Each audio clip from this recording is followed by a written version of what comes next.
ఇలా వైఎస్ఆర్ బతికుంటే కాంగ్రెస్పై ఉమ్మేసేవారని విమర్శించి ఆ పార్టీకి మీరే సారథ్యం వహించడం ఏంటి, తెలంగాణలో నా బతుకు చావు అని వ్యాఖ్యానించి హఠాత్తుగా ఏపీకి డిప్యుటేషన్పై ఎందుకు వచ్చినట్టు, చంద్రబాబు ప్రయోజనాలు కాపాడడానికి రాష్ట్రానికి వచ్చారని ప్రజలందరికీ అర్థమవుతుంది.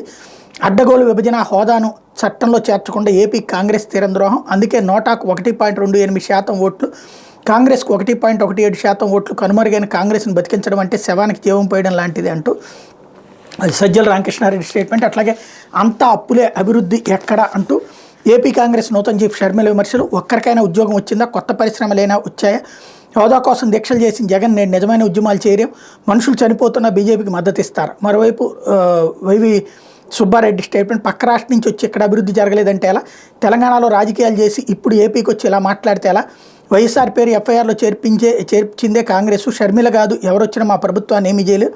YSRCP regional coordinator YV Subbareddy statement ఇక్కడ హైలైట్ చేశారు. లేకపోతే ప్రభుత్వ డిగ్రీతో ఉద్యోగాల